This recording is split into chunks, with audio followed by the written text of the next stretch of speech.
Untold Horrors by Lauren Bernofsky.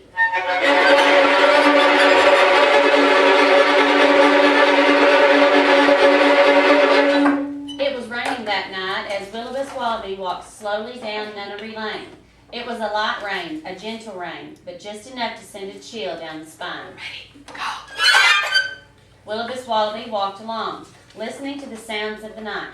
He heard an owl, a frog, a shriek, and from far, far away, the sound of a lonely violinist practicing scales. The eerie night was giving him goosebumps from head to toe.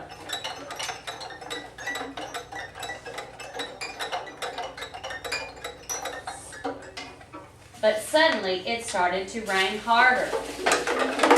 Yes, it was a heavy rain now.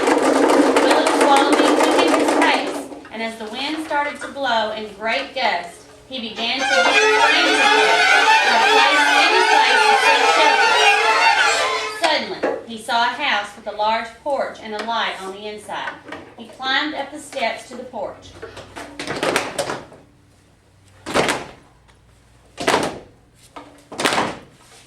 Finally, shelter from the rain.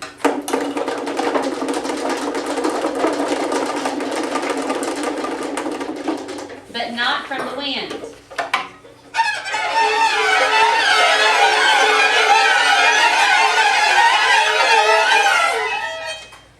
That wind, that cruel, harsh wind, it seemed to rip away at his clothing as if it had chosen him, Willibus Wallaby, as its victim.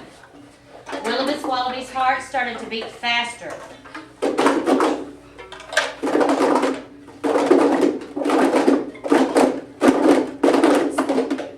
He knocked on the door.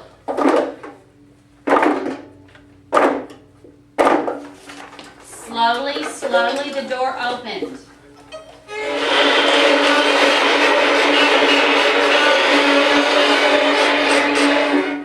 But no one was there. Wait, someone was there. Willibus Wallaby looked down, and there, standing before him, was a single, solitary, ghostly white kitty. The kitty approached him.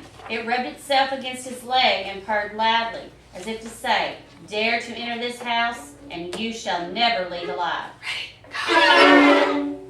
But for some reason, Willibus Wallaby found himself being drawn into that house as if controlled by a greater force than he. It didn't matter that the strange sounds he heard. Sounds like the fluttering wings of a bat.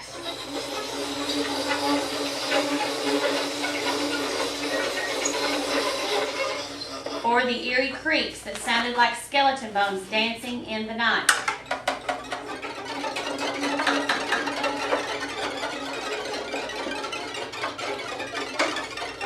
Willibus Wallaby entered the house. He found himself being drawn from room to room, as if guided by a ghostly presence that he could neither see nor feel. He entered a sort of library. There was a heavy, musty smell in the room. He heard the sound of scuttling rats.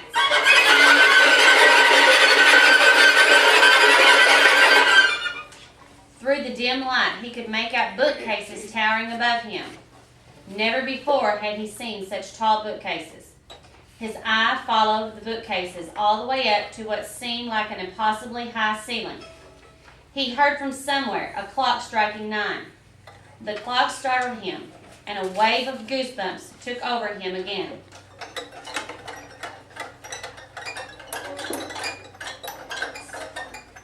He felt himself being drawn into the kitchen. There were those scuttling rats again.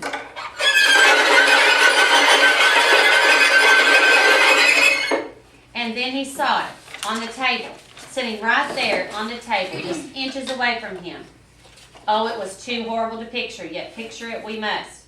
Yet sitting right there on the table, on a flowery china plate, was a cupcake. And on top of that cupcake was a sickly-looking orange frosting. And on top of that, a jelly bean. And it was, could it be? Yes, the jelly bean was licorice. The sheer horror of this sight was sure enough to shock him back into consciousness.